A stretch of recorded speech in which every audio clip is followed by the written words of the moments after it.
Looking east into the New Jersey countryside, it's hard to imagine that this modest-looking piece of railroad is actually one of the busiest main lines in America. A far cry from the many urban settings that these tracks penetrate along the way from Chicago to its New York City destination, Norfolk Southern's Lehigh Line, just one of several districts that stretch across the eastern portion of the United States to form its busiest freight corridor, is a haven for just about every type of train you can imagine. We were only on station for a few minutes when train H76, a local out of the Allentown, Pennsylvania yard, came eastbound with an Operation Lifesaver SD40-2 leading a short manifest back across the Delaware River and into the Keystone State.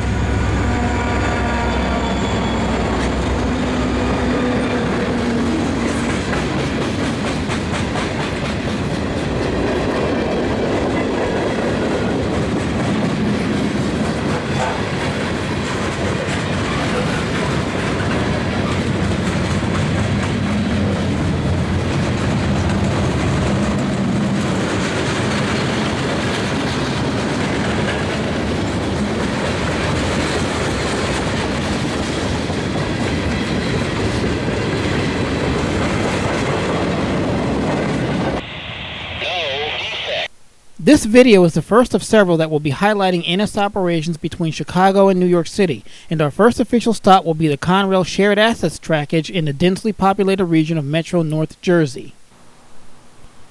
It's Sunday, November 5th, 2017, and today we're meeting up with New Jersey railfan Scott, aka the Nomadic Railfan on YouTube, and we made this unscheduled stop in Bloomsbury as a little prequel to the main event that will be happening further in-state.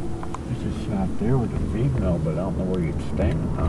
Bloomsbury is a small town east of the former railroad town of Phillipsburg, and like the neighboring cities of Allentown and Bethlehem across the river in Pennsylvania, the area is known for its railroad heritage.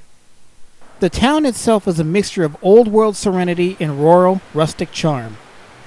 Canadian geese, on their way to a much warmer climb, have made the local river their rest stop for the day. Piscataway is located on the Conrail Shared Assets trackage that are operated by both the CSX and the Norfolk Southern. As far as history goes, the Shared Assets operations came to be with the splitting of Conrail between the two roads in 1999. Being of too strategic importance for any one road to control entirely, rail operations in North Jersey, just like the Philadelphia-South Jersey region and Detroit, were divided between the CSX and the NS to ensure that rail shippers would have at least two railroads to choose from. The first train to come into view was the CSX Q438, daily freight from Hamlet, North Carolina to Selkirk, New York.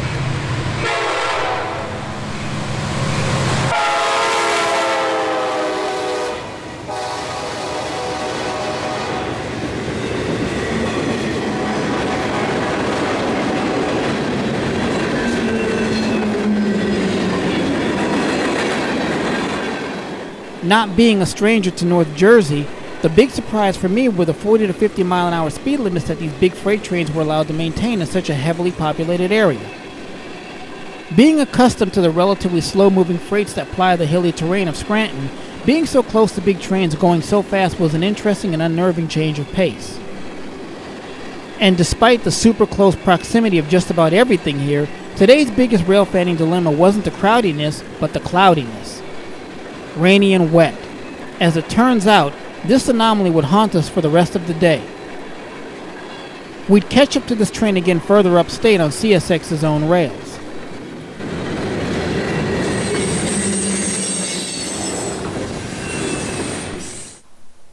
After the 438 passed, there was a lull in activity, but scanner chatter convinced us that it would be worth sticking around. And it's a good thing that we did. Although it took nearly an hour to arrive, NS Train 960, a light engine move heading west, came out from the forest and screaming past our vantage point with 5 unexpected surprises in the consist.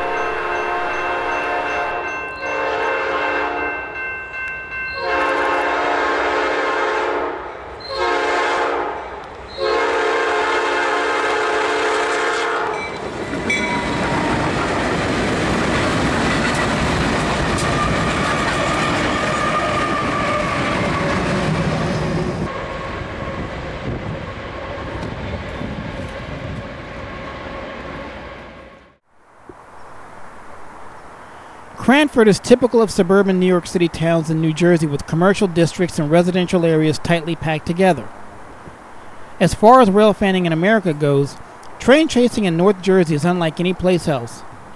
Street patterns are often confusing to the stranger, and freight, passenger, and commuter rail lines along with interstates, highways, and state roads thread their way through an urban sprawl that overlaps, undercuts, and underlaps, forming a tapestry spanning 3 states.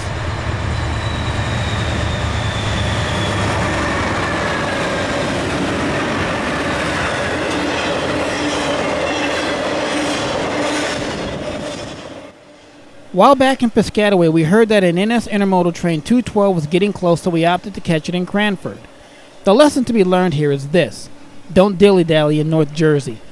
Because as soon as we got to our spot and got out of the car, here came the 212 speeding east.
Because the Conrail Shared Assets region is jointly operated by 2 railroads, the Railfan gets a nice 2-for-1 deal from Manville to Oak Island.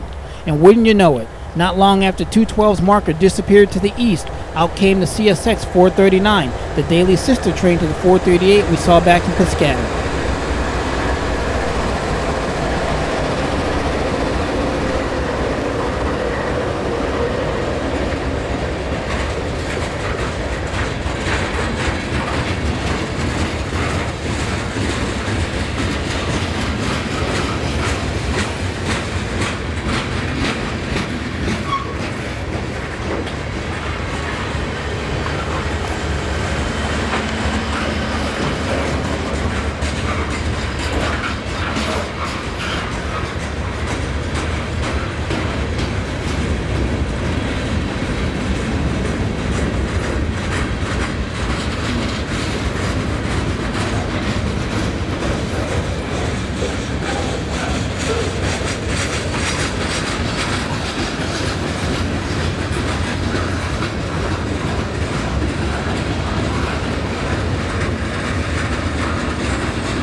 The last train we saw at Cranford was the NS Intermodal Train 25W.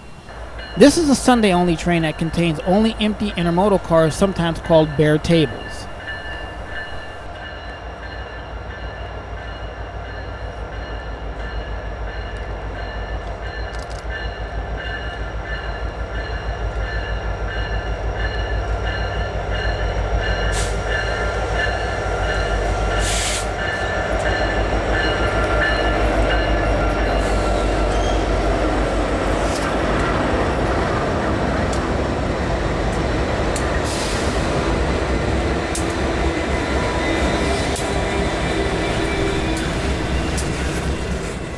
The thing to pay attention to on this train is the last locomotive because it gives you a little insight on how locomotive power is circulated around the railroad.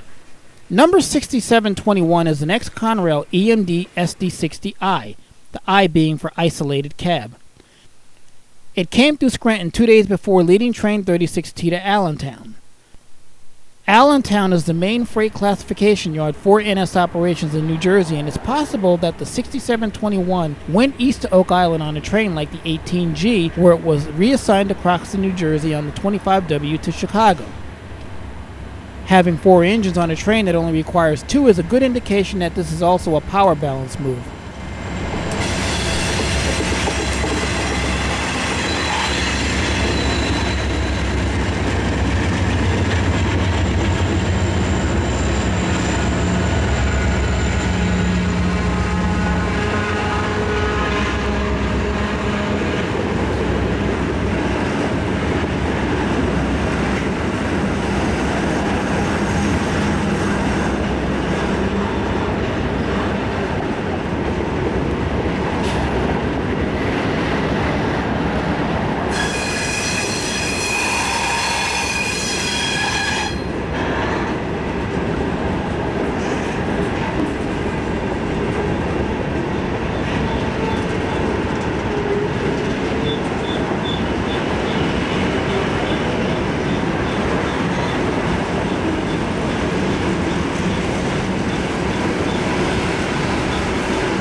This is a Metro New Jersey, New York scenario that I know all too well.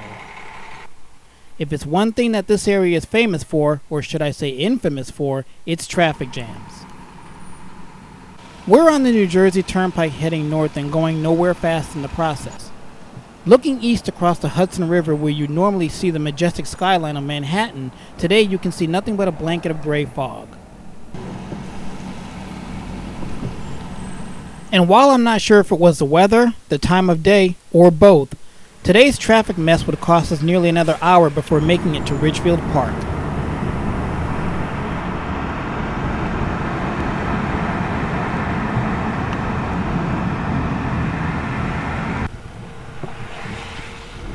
Ridgefield Park, like so many North Jersey towns, is its own self-contained community. But unlike other towns which straddle the line between suburban and rural and are often miles away from major shops and services, Ridgefield has its own small but active downtown with coffee shops, pizza parlors, delis, boutiques, pretty much everything the trendy urbanite needs for living life in the big city. Right beside us here. The renovated former New York Central passenger station with its protective canopy is the perfect place to watch trains on a rainy day, or Route 46 if traffic is slow. And the fact that the building tenants are friendly towards rail fans makes this place all the better. We're now out of the Conrail shared assets region and firmly on CSX rails, the River Line to be exact. And despite all of the traffic delays we encountered on our way here, fortune smiles on us as that Q438 that we saw back in Piscataway heads north on the final stretch to Selkirk, having picked up an additional 19 cars on its head in, probably at Oak Island.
In the twilight's last gleaming, our last catch of the day was the New York Susquehanna and Western SD33 Eco number 3012.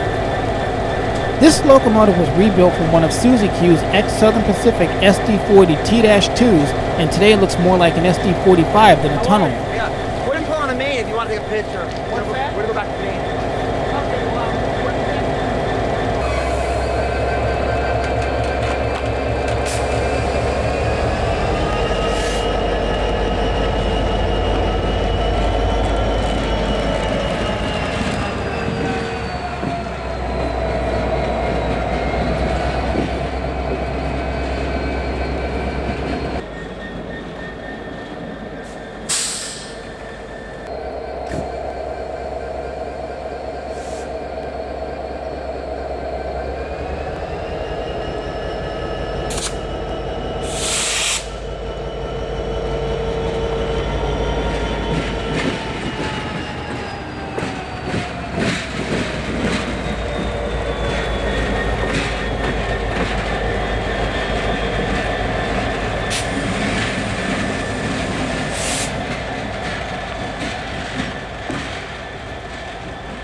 The NS Jeep was an unexpected surprise that serves to remind us why there's no place quite like railfanning in North Jersey.